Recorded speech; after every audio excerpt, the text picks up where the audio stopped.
The airport was buzzing that day, the kind of buzz you only notice when you're sitting still long enough to feel it. The clatter of suitcase wheels against tile, the muffled announcements echoing overhead, the faint smell of coffee drifting from the corner kiosk. Thousands of people were going about their business, each wrapped in their own world, too busy to notice the boy sitting alone on the cold floor near Gate 27. He couldn't have been more than 17. His clothes were worn, his shoes had holes in them, and his backpack, if you could even call it that, was little more than a canvas sack with a broken zipper. Some people glanced at him, but most averted their eyes. To them, he was invisible, just another homeless kid who somehow made it past security, maybe looking for scraps or a warm place to hide. A couple of travelers chuckled under their breath, whispering about how out of place he looked. Others simply walked faster. What nobody knew, what nobody could have guessed, was that in less than an hour, this same boy would prevent a catastrophe, a disaster that could have taken hundreds of lives. And the people who laughed at him, the ones who rolled their eyes and pulled their luggage closer as they walked by, would never forget his name after that day. But how did it all come to this? Who was this young man? And how did a teenager who had nothing, no home, no family, no place in the world, become the reason an entire plane stayed in the sky? These are the questions that matter, and by the end of this story, you'll know the answer. Before we continue, just before you get back to it, I do love to know where you are watching from today, and if you are enjoying this story, make sure you subscribe. The boy's name was Kendrick. His story didn't begin at the airport, though. It began years earlier, on the cracked sidewalks of a city that seemed determined to swallow him whole. Life had dealt him cards no child should have to play. His father was gone before he ever knew him, and his mother, battling her own demons, slipped in and out of his life like smoke slipping through fingers. Kendrick grew up learning to rely on himself.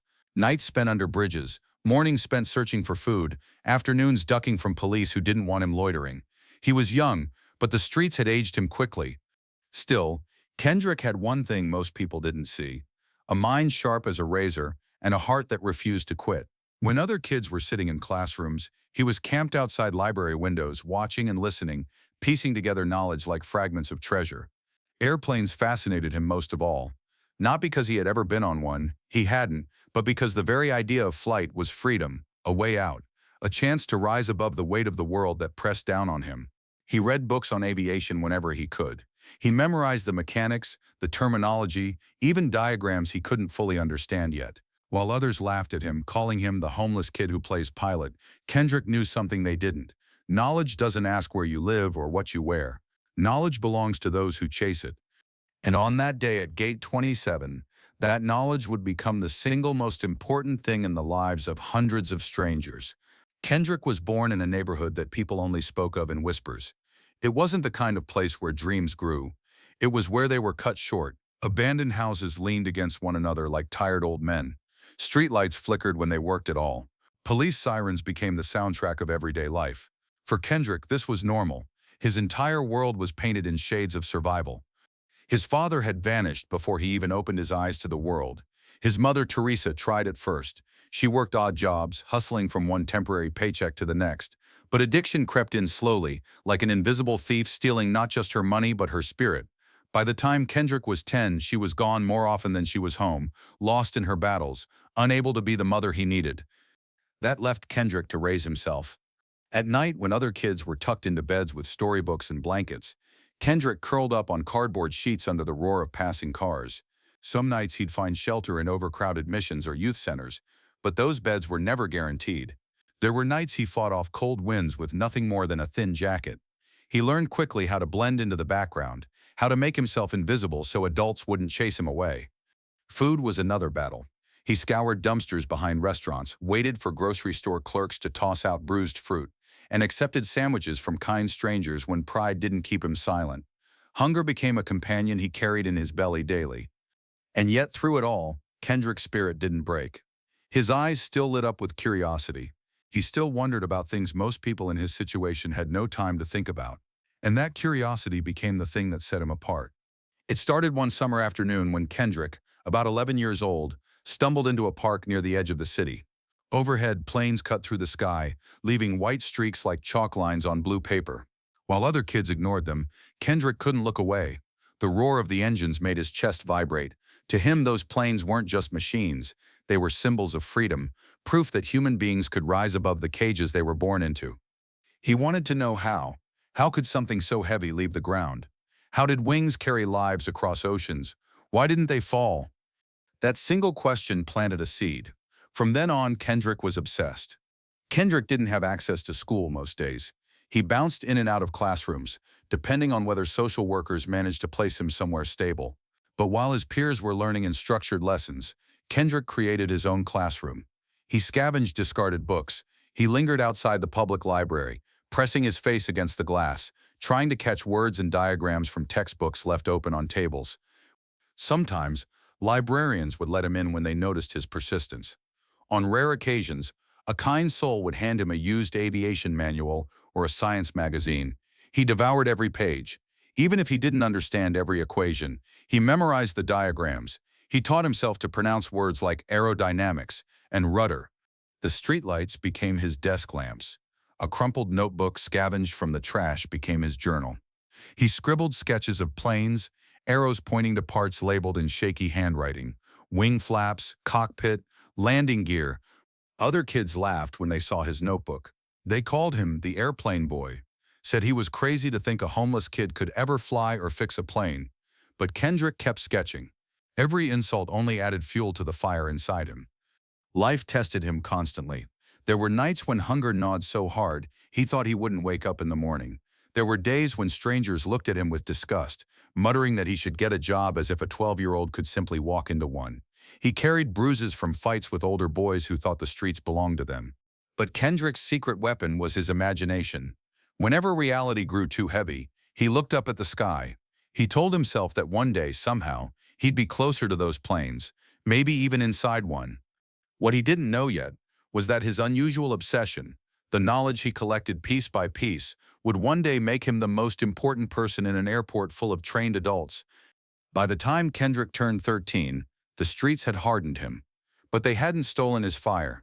He was lean from skipped meals, quick on his feet from dodging trouble, and sharp from years of solving problems most adults would crumble under. Survival had become second nature, but something deeper kept him going, the dream of flight. One evening, as Kendrick rummaged behind a second-hand shop, he stumbled upon something that made his heart race.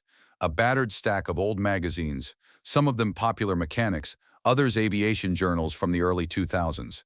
The covers were torn, pages missing, but to Kendrick they were gold. He spent nights hunched beneath a flickering streetlight, poring over every article, diagrams of cockpits, interviews with pilots, and explanations of lift and drag filled his imagination. He didn't just read them, he memorized them. He could describe in detail how ailerons adjusted an aircraft's roll, even if he had never seen one up close. People laughed when they caught him. "That boy thinks he's going to be a pilot," they'd jeer, nudging each other with smirks. To them, Kendrick's fascination was foolish, a homeless kid dreaming too big. But Kendrick didn't see foolishness. He saw freedom written in every equation, every diagram. When he managed to find space in a shelter, Kendrick noticed something. Adults who gave up. Men sitting with heads bowed, whispering regrets about lives they once had. Women staring into space, their eyes dulled by too much loss. It scared him, not because of them, but because he feared becoming like them. So he used shelters differently. While others slept, Kendrick scribbled in his notebook. When volunteers brought in books, he claimed the ones nobody else wanted. When children laughed at cartoons, Kendrick flipped through airplane manuals he barely understood, determined to piece them together like puzzles. One volunteer, a woman named Carla, noticed his focus. She once asked, "Why planes, Kendrick?" He answered simply, "Because they don't stay down." Carla never forgot those words, neither would Kendrick. Belief for Kendrick was a double-edged sword. On one hand, it gave him fuel. On the other, it made him lonelier. Few understood him. Other kids on the streets teased him relentlessly. "Airplane boy," they called out, mimicking the sound of engines as they flapped their arms. Kendrick ignored them, but their laughter still stung. Yet he noticed something they didn't. Knowledge gave him dignity. Even if his shoes were torn, even if his belly ached, he carried something priceless inside his head. No one could take that from him. And though he didn't know it yet, every note he scribbled, every scrap of information he stored was sharpening him for a day when he would need all of it. By 16, Kendrick looked older than his age, Years of carrying his life on his back gave his shoulders a quiet slump, and hunger had carved sharp angles into his face. But his eyes still held that restless fire. The city had grown colder toward him. Children were overlooked. Teenagers were seen as threats. Store owners eyed him with suspicion. Security guards shooed him from lobbies where he tried to rest his legs. Even kind strangers who once offered sandwiches now crossed the street, mistaking him for trouble. Kendrick felt the sting of invisibility harder now. Being young and homeless was one thing. Being nearly grown and still without a place in the world was another. It was during these years that Kendrick began to wander further, spending long stretches of time near the city's airport. It became his sanctuary. He couldn't afford a ticket, of course, but he found places where the chain-link fences ran low, where he could press his face to the steel and watch planes take off. Hours slipped away as he watched the choreography of flight, the rumble of engines, the tilt of wings, the way massive machines defied gravity. He studied them like a scientist, matching every motion to the diagrams he had memorized. He learned to predict the exact moment a plane would leave the ground just by the sound of the engine's shifting pitch. The airport was where his dream felt closest. He wasn't inside those planes yet, but being near them was enough to remind him why he kept going. Sometimes Kendrick scraped together money by helping travelers. He offered to carry bags, pointed families toward the right terminals, or pushed abandoned luggage carts back for the small coins people left behind. He did it not just for money, but because it gave him a glimpse into a world he longed to join. And occasionally, he got lucky. A kind traveler would hand him leftover food, or an airport worker would let him sit in a corner undisturbed as long as he didn't cause trouble. These small mercies kept him tethered. But ridicule was never far. A businessman once snapped, "Don't touch my bag, kid, you'll steal it." Another passenger sneered, "This isn't your playground, street rat." Each insult sank deep, but Kendrick swallowed the bitterness. What they didn't know was that he understood more about the planes around them than most of the people boarding them. Kendrick's notebook had grown thicker over the years, filled with his jagged handwriting and crude sketches. He scribbled math equations copied from textbooks, explanations of thrust and drag, even imaginary checklists for flights he pretended to command. One rainy night, he sat under the awning of a bus stop, notebook balanced on his knees, flipping through smudged pages. A boy about his age leaned over and laughed. "You still on that airplane stuff? Man, you ain't ever gonna fly nothing." Kendrick didn't argue. He just kept writing. He knew the truth. He wasn't studying to prove them wrong. He was studying because he couldn't stop. Flight had become more than a dream. It was a calling. And that calling, though no one else could see it, was preparing him for the day when hundreds of lives would depend on him seeing what no one else could. At 17, Kendrick had learned to live with the weight of being underestimated. By now, it wasn't just laughter that followed him. It was dismissal. Teachers who once tried to help had long since lost track of him. Social workers filed his name in stacks of forgotten paperwork. Strangers passed him every day without a glance. But what they didn't know was that Kendrick was preparing himself, even if he didn't realize it. Most nights he slept in half-dozes, curled in bus stations or hidden corners of the airport parking structure. The roar of departing planes was his lullaby. He would close his eyes and imagine being in one of those seats, hearing the engines not from the outside, but from the inside, where travelers sat sipping sodas and watching movies. And when sleep didn't come, Kendrick studied. He replayed diagrams in his mind. He rehearsed the checklists he had copied down.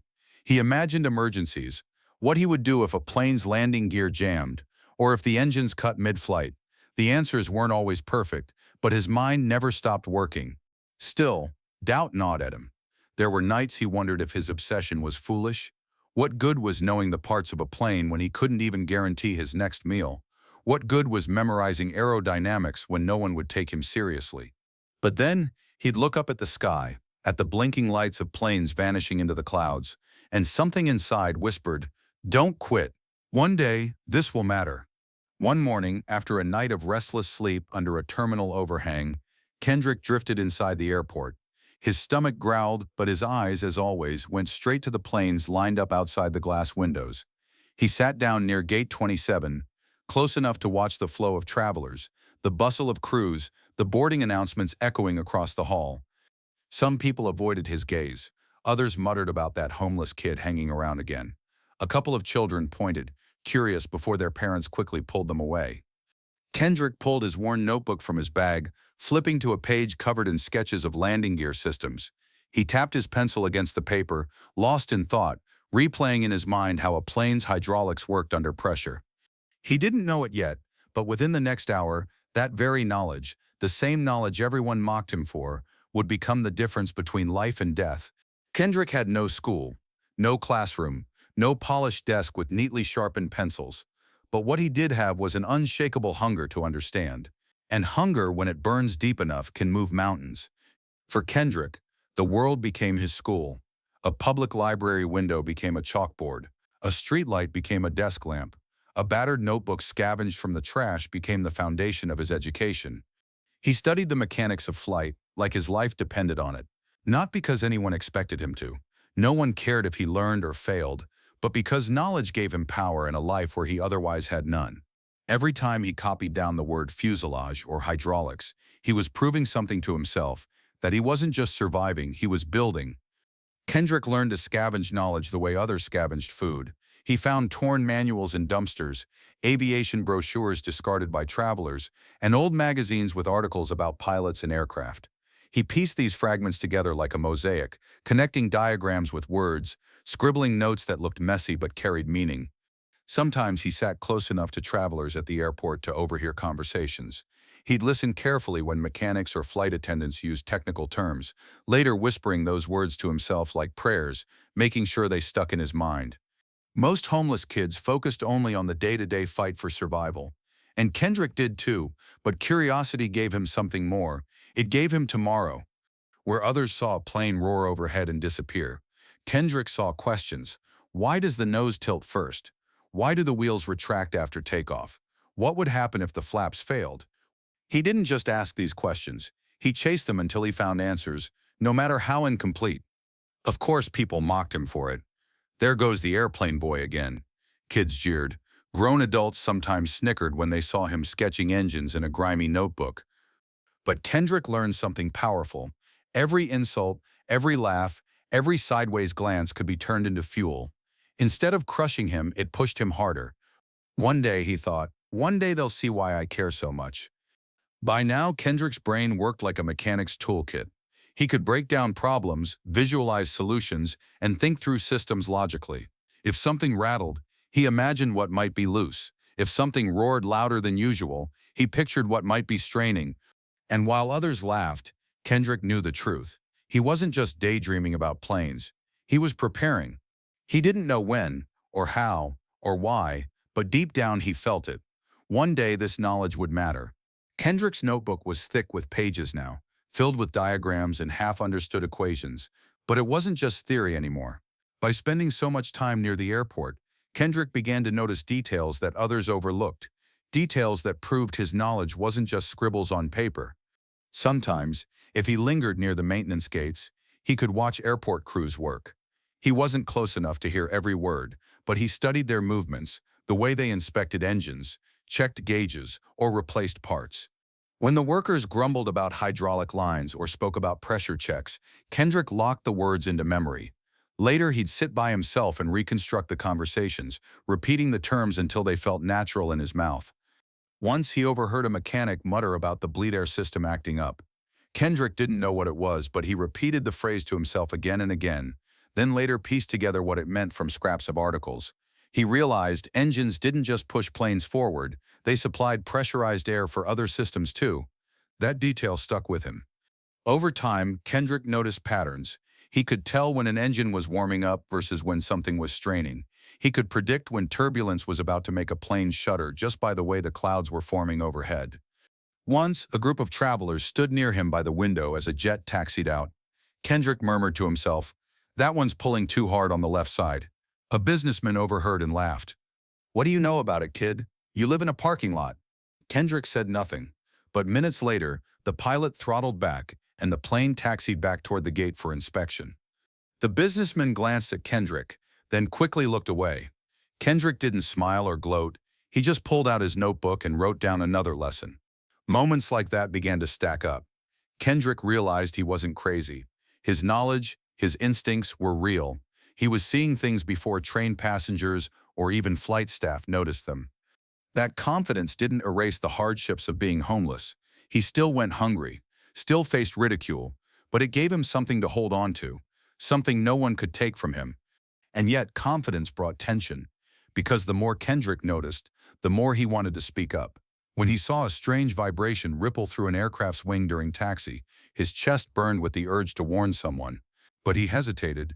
Who would listen to a kid in torn shoes? Who would take seriously a homeless teenager pointing out mechanical flaws? That silence haunted him. He knew one day he might face a moment where speaking up would matter, and he didn't know if he'd have the courage to push past the laughter and the sneers. For every small victory that proved Kendrick's instincts right, there were a dozen moments that reminded him of his place in the world, or rather the place people thought he belonged. One afternoon, Kendrick sat near the big windows overlooking the tarmac when he noticed something strange. A regional jet was taxiing, and one of its flaps didn't look like it was moving evenly with the other. His heart raced. He knew enough to realize that uneven flaps could spell trouble.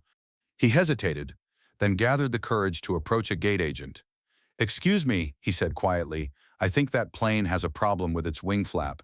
The agent gave him a quick glance, then another at his ragged clothes. She sighed. "Sir, you can't loiter here. Please step away from the counter." Kendrick tried again. "No, really, the left flap isn't." But before he could finish, security was already watching him closely. The agent whispered something into her headset, and Kendrick was forced to step back. Minutes later, the plane rolled out for takeoff. He clenched his fists, anger and fear swirling inside him. He prayed he was wrong. When the plane lifted smoothly into the sky, relief washed over him, but so did frustration. "If I'm ever right about something serious, no one will believe me." Another time, Kendrick scribbled notes while watching mechanics outside. A group of teenagers spotted him and started mocking. "Hey, airplane boy, you fixing jets now?" one called out. Another flapped his arms, imitating wings. Passengers nearby chuckled. Kendrick lowered his head, but inside, the sting burned. He wanted to shout, "I know more about those planes than you ever will." But he stayed quiet. He knew shouting wouldn't change their minds. It would only confirm their assumptions. Each rejection added weight to Kendrick's chest. He knew things. He saw things. But what good was knowledge if no one would listen? The truth pressed on him. If a disaster ever came, he might be the only one who noticed. And the thought terrified him, not because he doubted himself, but because he doubted the world's willingness to hear him. That night, curled under a stairwell for shelter, Kendrick flipped through his notebook. His pencil hovered over a blank page before he scrawled 4 words in capital letters. "Speak up anyway." He underlined them twice. No matter the laughter, no matter the stares, he promised himself, if he ever saw real danger, he would speak, even if it meant being mocked, even if it meant being dragged away by security. He would try. That silent oath would soon be tested, sooner and more dramatically than he could ever imagine. The days blurred together for Kendrick, a cycle of hunger, wandering, and stolen moments of study. But after he scrawled those words in his notebook, "Speak up anyway," something in him shifted. He started watching the airport more closely, not just with curiosity, but with intent. He wasn't just observing planes anymore. He was preparing himself for the moment he might have to act. To build his nerve, Kendrick began speaking up in small ways. When he noticed a confused traveler staring at the departure board, he quietly pointed them in the right direction. When a family dropped a boarding pass, he sprinted to return it before they even realized it was gone. No one thanked him much, but that didn't matter. What mattered was that he was proving to himself he could step forward, even if people brushed him aside. Each small act was rehearsal for something bigger. There was something about Gate 27 that day. Kendrick couldn't explain it, but his feet carried him there as if drawn by instinct. The gate overlooked one of the larger aircraft preparing for departure, a flight packed with families, business people, and children clutching stuffed animals. He sat on the floor, back against the wall, notebook resting on his knees. Around him, the familiar murmurs rose, the whispers about the homeless kid who always seemed to hang around, the sidelong glances, the laughter behind cupped hands. Kendrick didn't look up. His pencil traced a diagram of a landing gear system he'd copied from a manual weeks ago, but his ears were tuned to the sounds outside, the whirring engines, the squeal of brakes, the chatter of ground crew. And then, faintly, he heard something he didn't like. A vibration, a rhythm off by just a beat. To most ears, it was nothing but the drone of airport machinery. To Kendrick, it was a red flag. His gut tightened. He froze, listening harder. The sound grew louder, more distinct, weaving itself into the roar of the engines. His hand tightened on his notebook. This was it, the moment he had promised himself he wouldn't ignore. His heart pounded as he stood, legs shaky but resolve steady. He glanced at the passengers around him, laughing, scrolling on phones, sipping coffee, oblivious to the danger Kendrick sensed. They didn't know, but he did. He remembered the laughter, the sneers, the endless dismissals. He remembered every time he had been told to sit down, to stay quiet, to move along. But then he remembered the words underlined in his notebook. Speak up anyway. Kendrick drew a breath, stepped forward and opened his mouth. Gate 27 was alive with movement. Parents herded children toward the line, business travelers tapped impatiently at their phones, and the voice of the gate attendant called boarding groups in practiced tones. Laughter and chatter filled the space, but Kendrick heard something else, something no one else seemed to notice. The sound outside had changed.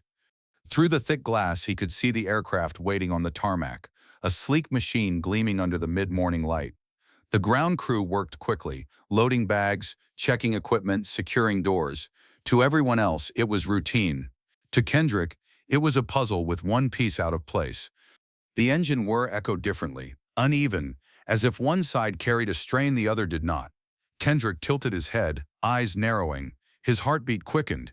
He flipped open his notebook, scanning the diagrams he had sketched weeks earlier. Something wasn't right. The vibration was out of sync with what he had memorized so many times before. Passengers nearby glanced at him, smirking. To them, he was just scribbling nonsense. But Kendrick's chest tightened with certainty. This wasn't nonsense. This was danger. His legs felt heavy, but his promise to himself rang louder. Speak up anyway. He approached the gate counter, where a weary attendant was scanning boarding passes. Excuse me, Kendrick said, voice unsteady but determined. There's something wrong with that plane.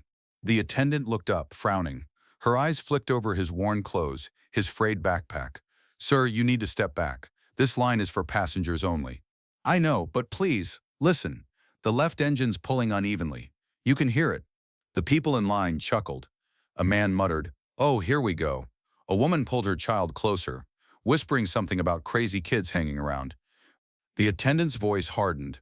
Sir, if you don't leave the counter, I'll have to call security. Kendrick's face flushed. He wanted to disappear, but the sound outside roared again, louder this time, confirming what he already knew. He stepped back, but he didn't sit down. His jaw tightened. He could feel the laughter, the stares, the sting of rejection, the same rejection he had faced his whole life. But this wasn't about him. This was about the hundreds of people who were about to board that aircraft. And he wasn't going to let them take off without trying again. Kendrick retreated from the counter, his cheeks hot from embarrassment, but his ears were still locked on the plane outside. The rhythm in the engine didn't go away. If anything, it grew more distinct, a rattling pulse that no one else seemed to hear. Passengers streamed past him, boarding passes in hand. A little boy with a stuffed bear tugged at his mother's arm, excited about flying. Kendrick's stomach tightened. That boy didn't know. None of them did. He looked again at the aircraft. The left engine whined, not with a steady hum of balance, but with a strain Kendrick had read about in old manuals. Pressure fluctuation. Possible compressor stall. He wasn't a certified mechanic, but he didn't need to be. The sound was wrong, and if ignored, it could cost lives. Determined, Kendrick approached a uniformed crew member near the jet bridge. Please, you need to check that engine before you take off, he said, voice firmer this time. The crew member gave him a practiced smile, the kind reserved for dealing with difficult passengers. Sir, this area is restricted. I need you to step back. I'm telling you, there's a problem. Listen to it. The sound isn't normal. The crew member's smile faded into irritation. If you continue interfering with boarding, I'll have security remove you. A businessman in line laughed loudly, muttering, Kid thinks he's a pilot. Another passenger chimed in, more like a mechanic from the streets. The group chuckled, shaking their heads as Kendrick backed away again. Out of the corner of his eye, Kendrick noticed two security guards now watching him. They spoke quietly into their radios, one pointing subtly in his direction. Fear surged in Kendrick's chest. He had been chased off before, sometimes roughly, from places he didn't belong. He could already imagine being grabbed, dragged outside, barred from returning. But then his gaze returned to the plane, to the family's boarding, to the uneven hum of the engine that no one else could hear. Kendrick's pulse hammered. He wanted to run. Survival instinct screamed at him to slip out before things got worse. But another voice inside, the one that had written those 4 words in his notebook, rose louder. Speak up anyway. If he walked away now and something happened to that plane, he'd never forgive himself. His fists clenched, his knees shook. But Kendrick took a step forward, preparing to try one more time, even if it meant being thrown out. Kendrick knew the guards had zero patience for someone like him. They'd seen him around before, the kid who lingered in corners, the one people whispered about. To them, he wasn't a passenger, he was a problem. "Hey kid," one of the guards called out, striding toward him. The man's uniform was pressed, his boots shining under the terminal lights. "You need to come with us." Kendrick's heart pounded. He raised his hand slightly, not wanting to look threatening. "Please, just listen," he said quickly. "The plane, there's something wrong with the engine. I know what I'm talking about."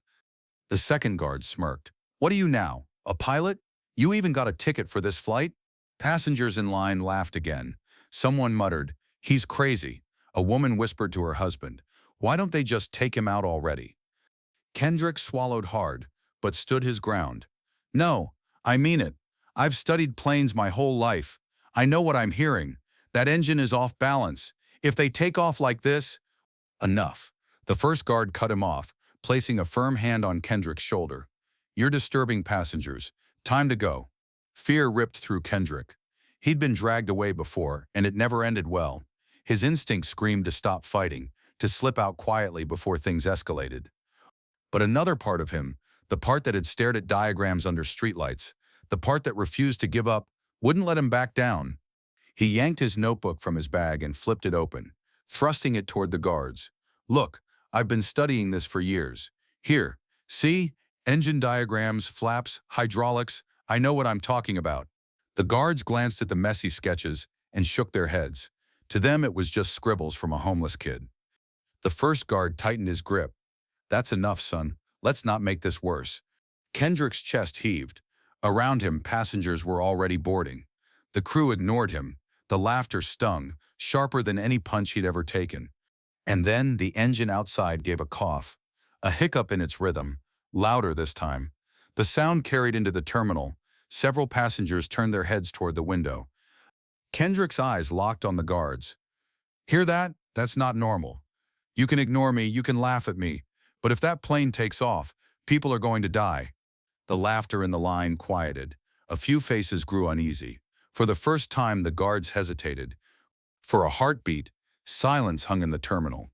The passengers who had been laughing just seconds before now glanced nervously at the plane outside. The cough of the engine had not been subtle, even untrained ears had caught it. Kendrick seized the moment. His voice trembled, but it carried, "Please, don't let that plane take off. Something's wrong with the compressor. I've read about it, I've studied it. If you push it into the air like that, it could fail." The businessman who had mocked him earlier folded his arms and scoffed.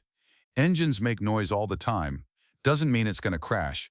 But a mother holding her child frowned. "Still, that didn't sound right, did it?" she whispered. Another passenger nodded slowly. "I've flown a lot, never heard it do that before." Murmurs rippled through the line. Doubt had taken root. The guard gripping Kendrick's shoulder tightened his jaw. He didn't like being challenged in public. But even he had looked at the window when the engine sputtered. The second guard lowered his radio slightly, as if uncertain.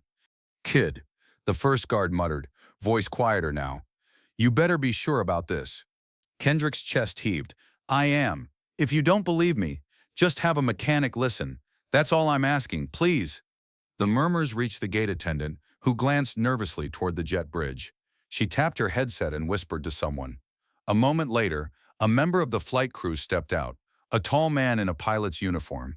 His expression was composed but slightly irritated. "What's the issue here?" he asked.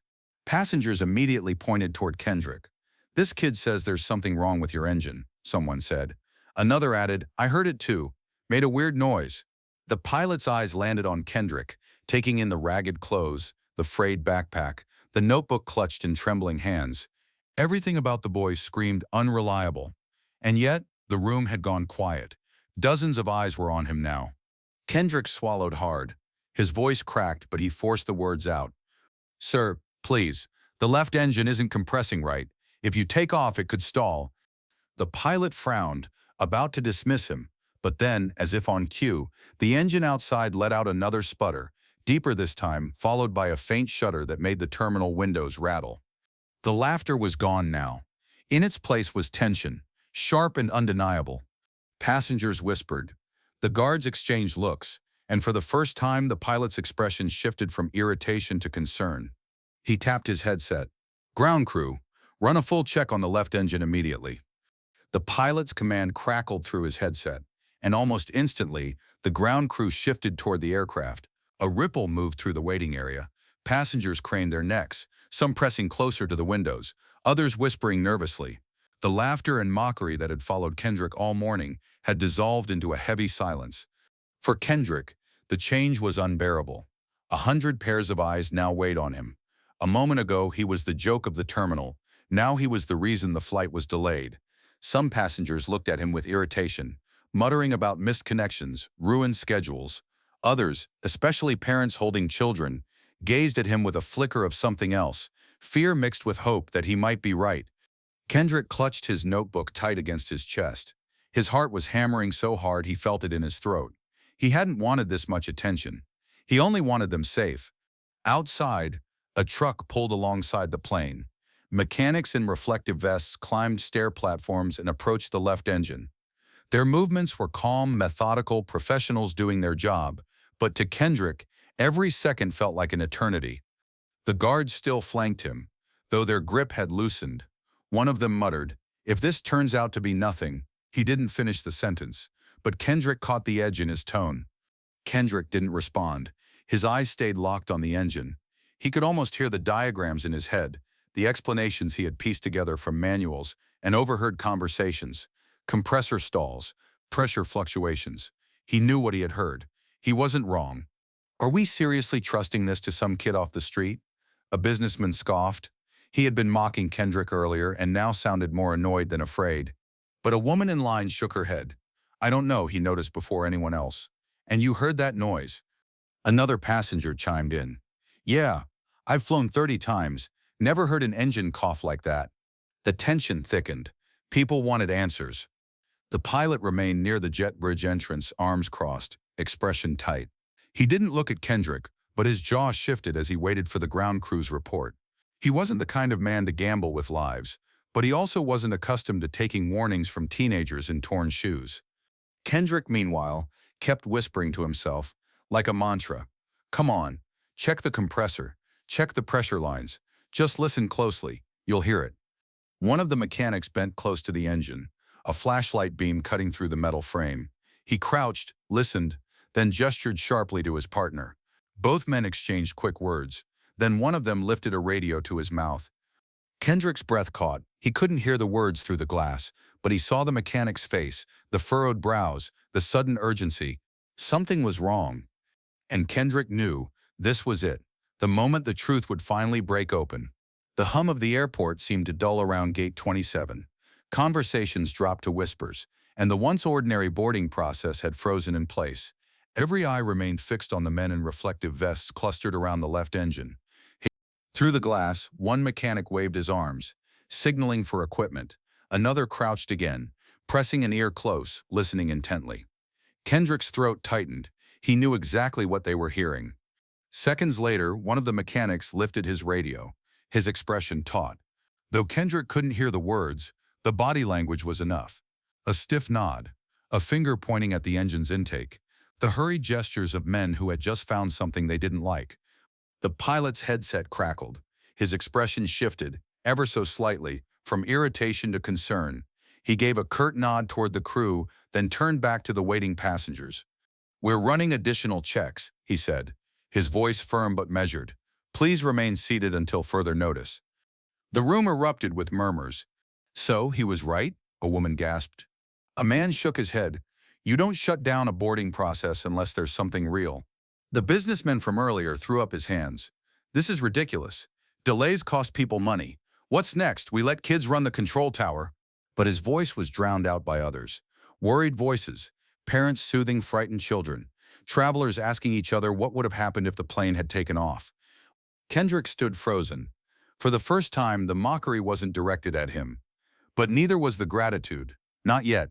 He felt suspended between worlds, no longer dismissed, but not fully believed either. Beside him, one of the guards who had been ready to haul him out minutes earlier gave him a long look. It wasn't respect, not yet, but it wasn't disdain either. It was something in between, a grudging recognition. "You better hope you're right, kid," the guard muttered. Kendrick didn't answer. He didn't need to hope. He already knew. Minutes dragged on like hours. Ground crew rolled over diagnostic equipment, attaching cables, checking readings. The faint whir of machinery bled through the terminal glass. The passengers leaned forward, restless, their eyes darting from the plane to the pilot to Kendrick, as if trying to piece together a puzzle none of them had expected to face. Kendrick pressed his hand against the glass, staring at the engine. His mind flicked through every diagram he'd ever memorized, every article he'd ever scavenged, every scrap of knowledge that had become his lifeline. If it's what I think it is, they'll have to shut that engine down. And if they did, it would mean he had just prevented a catastrophe. The mechanics huddled around their diagnostic equipment, the whir of machines echoing faintly through the terminal glass. One of them tapped numbers into a handheld device. Another pointed to a gauge that seemed to dip lower than expected. Their movements grew quicker, sharper, like men piecing together a puzzle with the clock ticking down. Then, almost simultaneously, two mechanics stepped back and shook their heads. One lifted his radio again, speaking urgently. Kendrick's stomach clenched as he watched. He couldn't hear the words, but he didn't need to. He knew that look. He knew that nod. The pilot's radio buzzed, and his jaw tightened. He raised a hand to the gate attendant and gave a firm, unmistakable signal. "Halt the boarding process." A collective gasp rippled through the waiting area. "What's happening?" someone asked. "Is it dangerous?" another whispered. Parents hugged their children tighter. A nervous man muttered prayers under his breath. The businessman who had mocked Kendrick earlier paled but tried to cover it with bluster. "It's just a minor issue. Planes have checks all the time." The truth was written across the pilot's face. This was no ordinary check. The pilot stepped forward, addressing the passengers with professional calm, though his voice carried an edge of gravity. "Ladies and gentlemen, we've identified a mechanical irregularity with the aircraft. Out of an abundance of caution, this plane will not be departing until it is fully resolved. We apologize for the delay, but your safety is our top priority." Murmurs exploded into full-blown conversation. Some passengers sighed with relief, others with frustration. But all of them understood one thing: something had been wrong. And then, almost as if on cue, dozens of heads turned toward Kendrick. The boy who had been laughed at, dismissed, almost dragged out by security. He felt the weight of their stares, the shift in their expressions, disbelief giving way to realization, mockery melting into silence. Kendrick didn't gloat. He didn't smile. He just stood there, clutching his notebook to his chest, trembling not from fear anymore, but from the enormity of what had just happened. He had spoken. He had been right. And hundreds of lives had just been spared. The ground crew's radio chatter carried urgency now. Mechanics moved with brisk efficiency, disconnecting cables and pointing toward the engine housing. One of them shook his head as though he couldn't believe what he was seeing. The pilot, still at the jet bridge entrance, lifted his headset slightly as he listened. His expression darkened. He spoke quietly to the gate attendant, who blanched and immediately began typing at her terminal. Passengers pressed closer to the glass, anxious to catch a glimpse of what was happening outside. Finally, the pilot stepped forward again. His voice was calm, but there was no mistaking the gravity beneath it. "Ladies and gentlemen," he began, "our ground team has confirmed a fault in the left engine's compressor system. Had we departed, it could have led to catastrophic engine failure mid-air." Gasps filled the waiting area. A woman covered her mouth, eyes wide. A man muttered, "My God." Someone else whispered, "We could have all been," and stopped, unable to finish the sentence. Parents hugged their children tighter. Strangers exchanged shaken looks. Even the businessman who had mocked Kendrick earlier stood frozen, color drained from his face. The weight of the revelation settled over the crowd like a heavy blanket. Every passenger understood now. They had been minutes away from disaster. And again, every eye turned toward Kendrick.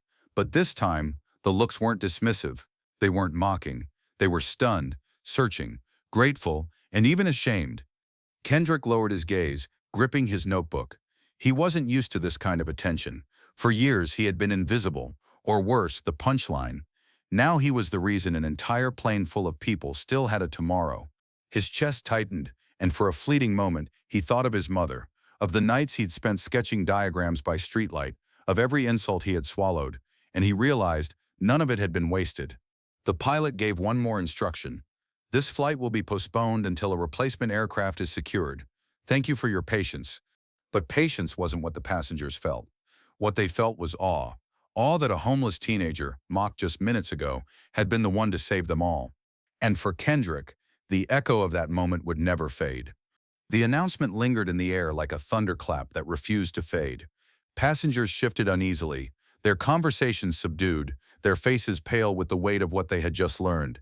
The reality was inescapable. If not for the interruption, they might have boarded, buckled in and lifted into the sky on a doomed flight. And at the center of it all stood Kendrick, the boy everyone had laughed at. At first, there was only silence, then a few murmurs. A woman holding a toddler walked over hesitantly, her voice trembling. You saved us, didn't you?" Kendrick shook his head, eyes fixed on the floor. I just knew something was wrong. Anyone could have heard it." But she wasn't convinced. She knelt slightly so her child could see Kendrick's face. "Say thank you," she whispered. The little boy clutched his bear and mumbled, "Thank you." Kendrick's throat tightened. He didn't know how to respond. The businessman who had mocked him earlier stepped forward. His arrogance cracked. "Look, kid, I was out of line." He rubbed the back of his neck, avoiding Kendrick's eyes. "Guess you knew more than I gave you credit for." It wasn't much, but it was an apology of sorts. Kendrick nodded faintly. "It wasn't about me," he said softly. "It was about the plane." The businessman had no reply. He stepped back into the crowd, face flushed. The pilot approached next, his posture straight, his expression measured. Up close, Kendrick realized the man looked older than he'd seemed from afar, lines etched deep into his forehead from years of responsibility. "I don't know how you knew what you knew," the pilot said, his voice low but clear enough for those nearby to hear. "But you were right, and you spoke up when it mattered." Kendrick lifted his notebook weakly, as if to explain. "I've studied. For years. I listen." The pilot glanced at the battered pages, then back at Kendrick. Something softened in his eyes. Not pity, respect. "You may not realize it," he said, "but today you saved lives." That was all it took. Passengers began to approach, some offering handshakes, others simple words. "Thank you. You saved my kids. I'll never forget this." Kendrick stood frozen, overwhelmed. He had never been the center of kindness before. Attention, yes, but not this kind. Not gratitude, not awe. It felt heavy and unreal, like stepping into a dream he wasn't sure belonged to him. Kendrick had lived most of his life in shadows, moving through the world unnoticed or unwanted. But now, in the middle of Gate 27, people gathered around him as though he were the brightest light in the room. A mother with 3 children stepped forward, tears shining in her eyes. "If you hadn't spoken up, I don't even want to think about it." She pressed Kendrick's hands between hers. "You gave me tomorrow with my babies." Her words cut straight through him. For years he had wondered if his life had any meaning beyond survival. Now here she was telling him that her children's future was partly his doing. Behind her, an elderly man shuffled forward, leaning on a cane. He gave Kendrick a firm nod. "Took courage to do what you did. Don't ever let anyone tell you different." Even the guards, who had been seconds from dragging him out, approached. The one who had grabbed his shoulder earlier sighed and rubbed the back of his neck. "Guess we owe you an apology, kid." Kendrick managed a faint smile. "You were just doing your job." The guard shook his head. "No, you were doing more than that. You were doing the right thing." It wasn't often Kendrick heard words like that directed at him, not at others. He tucked them away like treasure. The whole gate seemed to hum differently now. The same people who had rolled their eyes or whispered about that homeless kid were staring at him with new eyes. Some with guilt, some with admiration, all with respect. And Kendrick, though he kept his head low, felt it. For the first time in his life, people weren't just seeing him, they were valuing him. But inside, Kendrick wrestled with a storm. Part of him wanted to run, to hide from all the attention. He wasn't used to this. He didn't know how to stand in the center of gratitude. Yet another part of him, the part that had dreamed under streetlights, the part that had scribbled diagrams in worn notebooks, whispered, "This is what you were meant for." For once, Kendrick let himself believe it. The gate area, once just another stop on travelers' busy schedules, had become a stage, and at its center stood Kendrick, not as the invisible boy in ragged shoes, but as the one who had saved them all. The pilot's words. The pilot, who had been conferring with the ground crew, stepped back toward the passengers. His uniform was immaculate, his voice steady, but his eyes flicked to Kendrick as he spoke. Ladies and gentlemen, I want to be clear. What happened today was no small matter. The left engine's compressor was on the verge of failure. If we had taken off, the consequences could have been catastrophic. Gasps rippled through the crowd again. The pilot continued, his gaze now settling directly on Kendrick. And it was this young man who noticed. He insisted when no one else would listen. He prevented a tragedy. The words hung in the air like a verdict. Every passenger turned toward Kendrick, no longer just curious or doubtful, but openly acknowledging him. It started softly, a pair of hands clapping in the back, then another, and then like a wave rolling across the gate, the sound swelled until the entire terminal echoed with applause. Kendrick froze. He had never been applauded in his life. Not at school, not at home, not anywhere. The sound rattled his chest, making it hard to breathe. He lowered his head, cheeks burning, but a small, reluctant smile tugged at his lips. Moments later, two men in suits appeared, airport officials summoned by the commotion. They spoke quickly with the pilot and ground crew before approaching Kendrick. One of them extended a hand. "Son, you saved a lot of lives today. You've got knowledge most people your age, most people, period, don't have, and the courage to speak up when it counted. That's something we don't forget." Kendrick shook his hand, his own grip uncertain but steady. The words didn't fully sink in, but the warmth in the man's tone did. For years, Kendrick had been defined by what he lacked. No home, no parents, no stability, no respect. But in this moment, he wasn't defined by what he didn't have. He was defined by what he had done. He had spoken. He had been right. He had saved lives. And no one could ever take that from him. The gate area buzzed with a new kind of energy now. Where moments before there had been impatience and laughter, now there was awe, relief, and a quiet undercurrent of guilt. Passengers sat slumped in chairs, not out of boredom, but from the gravity of what they had narrowly avoided. Mothers whispered to their children, holding them close. Businessmen who had been glued to their phones stared blankly at the floor, their schedules suddenly meaningless in the face of what almost happened. One elderly woman dabbed at her eyes, whispering prayers of gratitude. A father turned to his teenage son and said, "That boy just saved our lives. Remember that." Kendrick sat apart from them, back against the wall, notebook in his lap. He didn't bask in the attention. He simply let the moment wash over him. For once, he wasn't invisible. For once, his voice had carried weight. Passengers who had mocked him earlier began approaching, one by one. A woman who had pulled her daughter away whispered, "I'm sorry. I shouldn't have judged you." Her eyes glistened as she added, "Thank you for being braver than the rest of us." The businessman who had scoffed the loudest earlier returned, face tight with shame. He extended a hand, awkward but genuine. "I was wrong, kid. You deserve more credit than I gave you." Kendrick hesitated, then shook it. "It's not about me," he said softly. "It's about the plane." The man nodded, humbled. "Still, I'll be telling this story for the rest of my life." The commotion had spread quickly through the airport. Within minutes, cameras appeared, local news crews rushing to capture the scene. Reporters whispered with officials, microphones ready.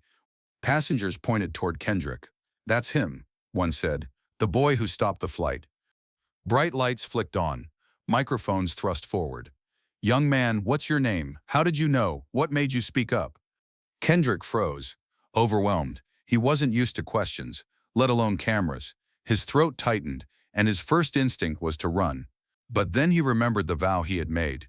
Speak up anyway. He took a shaky breath. "My name's Kendrick," he said quietly. "And I listen. I study. Planes are my passion. I couldn't stay quiet." The room fell silent for a moment. Then the cameras rolled closer, capturing every word. The flashing red lights of cameras reflected off the terminal windows. Reporters leaned in, microphones extended like curious hands reaching for Kendrick's words. He sat still, his back against the wall, notebook clutched to his chest. "Kendrick, how did you recognize the problem? Are you training to be a mechanic? Were you a passenger, or do you live here at the airport?" The questions poured out, quick and insistent. Kendrick hesitated, overwhelmed. His voice wavered at first, but he forced himself to steady it. "I've studied planes for years, on my own, From books, from listening, I just know their sounds. That engine wasn't right. His honesty carried no bravado, no attempt to impress, and that was exactly what made the room quiet. The cameras kept rolling. Passengers stepped forward, voices rising above the reporters. "He saved us," a mother said firmly, pulling her children close.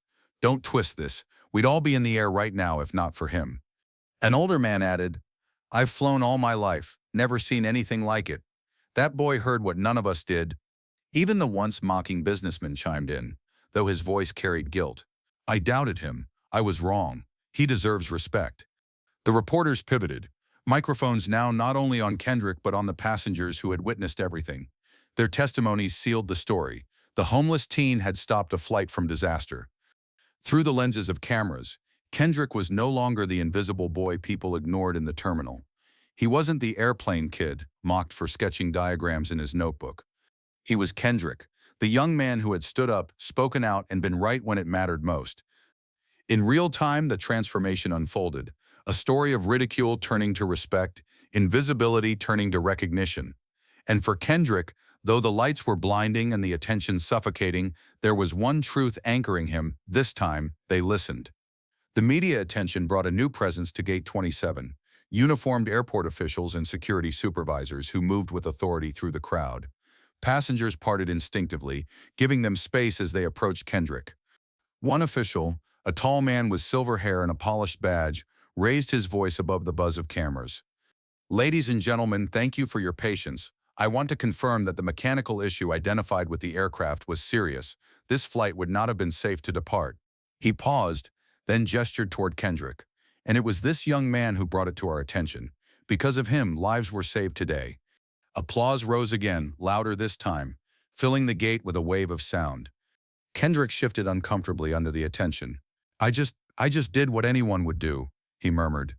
But a voice from the crowd cut through. "No, you did what no one else would. You spoke up."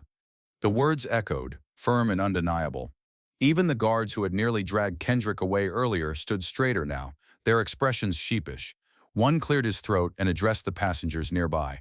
"Truth is, he didn't have to keep pushing. Most folks would have walked away. But he didn't, and because of that, we're all still here." Kendrick looked at them, surprised. He hadn't expected their acknowledgement.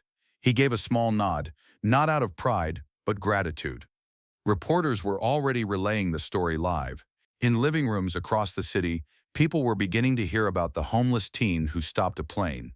The word spread quickly, bouncing from phones to televisions to social feeds. Kendrick didn't know it yet, but by the time the day ended, his name would travel far beyond Gate 27. The gate that once buzzed with routine boarding now felt transformed. Passengers weren't thinking about schedules or missed connections anymore. They were thinking about survival, gratitude, and the boy who had given them both. People who earlier had pulled away from Kendrick now leaned closer. Where there had once been suspicion in their eyes, there was respect. Parents encouraged their children to wave at him. Some even nudged them to say thank you. Kendrick sat quietly, notebook still clutched in his hands, unsure what to do with all the attention. He had spent years being unseen, or worse, ridiculed. Now every glance carried weight, every word aimed at him seemed to matter. A woman in her 30s approached and crouched, so only Kendrick could hear her. "I was one of the people who laughed," she admitted softly. "I'm sorry, you were braver than me. Braver than all of us." Kendrick blinked, unsure how to respond. He finally whispered back, "I was scared too." She smiled faintly. "That's what makes it brave." As the crowd slowly dispersed, some rebooked, others still lingering in small clusters, Kendrick leaned back against the wall staring at his notebook. The battered pages, once only his secret world, now felt like something more. They were the reason he had spoken up, the reason people listened.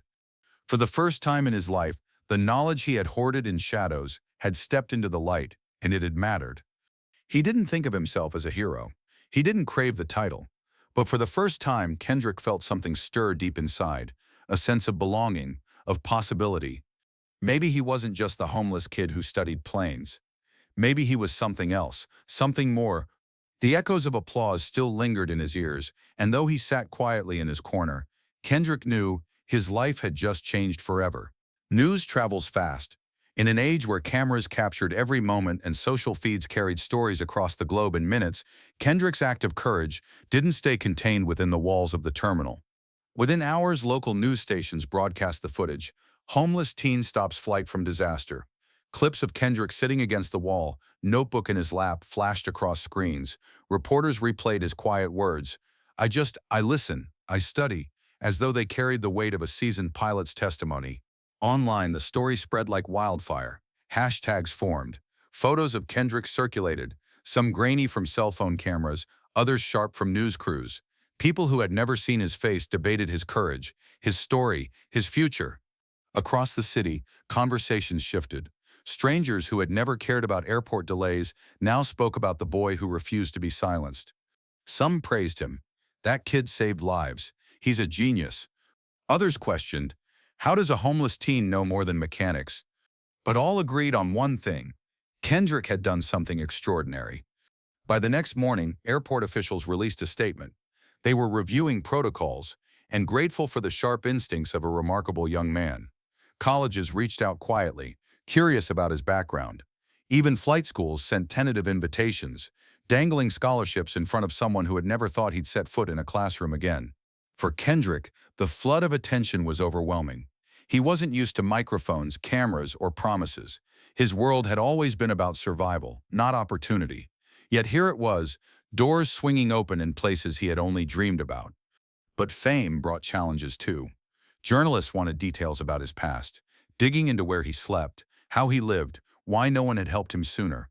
Some framed him as a symbol of resilience, others painted him as a tragedy. Kendrick didn't like either version. He wasn't a symbol. He wasn't a tragedy. He was just a boy who loved planes, who had refused to stay silent when silence meant disaster. Kendrick had never been noticed before. Now he couldn't escape it. When he walked the streets near the airport, strangers stopped him. Some offered him food, clothes, or money. Others wanted photos. A few even asked for his autograph, though he laughed awkwardly, unsure how to sign anything beyond his notebook sketches. Kindness surrounded him, but it carried weight. With every thank you, Kendrick felt pressure mounting. People called him a genius, a hero, even a miracle, but he didn't feel like any of those things. He was just a boy who refused to keep quiet when he heard something wrong. At night, when the cameras were gone and the applause faded, he lay awake in the shelter or on the edge of the terminal, wondering, am I really who they think I am? What if this was luck? What if I can't live up to it? The same loneliness that had haunted him before returned, only dressed differently now. Still, the world had shifted. Carla, the shelter volunteer who once noticed his obsession with planes, appeared again, this time smiling through tears. I knew you were different, Kendrick, she said. I knew you'd make them see. Others followed. A retired mechanic offered to mentor him. A flight instructor promised him a tour of a training plane. Small gestures of faith Kendrick had never experienced began filling his days. For the first time, adults weren't just dismissing him. They were offering to teach him, to help him grow. But with kindness came expectation. Reporters asked him if he wanted to be a pilot. Strangers insisted he should go to college. Officials hinted he could be the face of resilience. Everywhere he turned, someone had an idea of who Kendrick should become. And Kendrick, still hungry, still homeless, still carrying scars from years of being overlooked, struggled with that weight. He didn't want to be a mascot or a symbol. He wanted to keep learning, to keep chasing the sky. Late one night, he whispered to himself as planes roared overhead, I don't want fame, I just want to fly. Despite the challenges, something had shifted permanently. Kendrick was no longer invisible. He wasn't just the boy sitting on the floor of Gate 27 with a notebook full of scribbles. He was Kendrick, the teen who had stopped a disaster. And no matter what came next, he carried proof that his knowledge, his persistence, and his courage mattered. The doors of opportunity were open now. Whether he stepped through them or not was his choice. For the first time, Kendrick wasn't just surviving. He was standing at the edge of possibility. Kendrick often returned to the notebook, the same battered one filled with sketches, diagrams, and notes scribbled under streetlights. It had been his anchor through hunger, mockery, and loneliness, and now it was the quiet reminder of how far he had come. When he turned the pages, he saw more than equations and engine parts. He saw the story of a boy who refused to give up. Every mark on the paper was proof that knowledge mattered, even when no one else believed in him. He thought back to that day at Gate 27, the laughter, the security guard's grip on his shoulder, the moment when every instinct told him to stay silent, and then the vow he had made to himself, speak up anyway. Those 3 words had changed everything, not just for him but for hundreds of passengers who walked off a plane alive because one boy refused to be invisible. Opportunities continued to reach him. Flight schools wrote letters, mentors offered guidance, journalists called him the boy who saved a plane. But Kendrick didn't let the headlines define him. To him, the true victory wasn't fame. It wasn't even the applause. It was that for once people had listened, and for the first time he felt like he belonged in the world he had studied so obsessively from the outside. The sky that once seemed untouchable now felt like a destination. As he sat one evening on the edge of the airport fence, notebook open in his lap, Kendrick whispered to himself, almost like a promise, "One day, I won't just save a plane from the ground, I'll be the one flying it." The roar of engines overhead answered him like thunder, not drowning his voice but carrying it higher. And that, my friends, is the untold story of Kendrick, the homeless teen everyone laughed at, until the day he saved hundreds of lives. But let me leave you with this. Too many voices like Kendrick's get silenced, mocked or ignored simply because of how someone looks or where they come from. That attitude almost cost hundreds of lives on that day. So here's your choice. Are you on the side of the people who laughed at Kendrick, or are you with him? If you believe every voice deserves to be heard, hit subscribe right now. If you stand against prejudice and mockery, smash that like button and drop a comment. I stand with Kendrick. Because only the people who'd rather mock and dismiss will scroll past without doing it.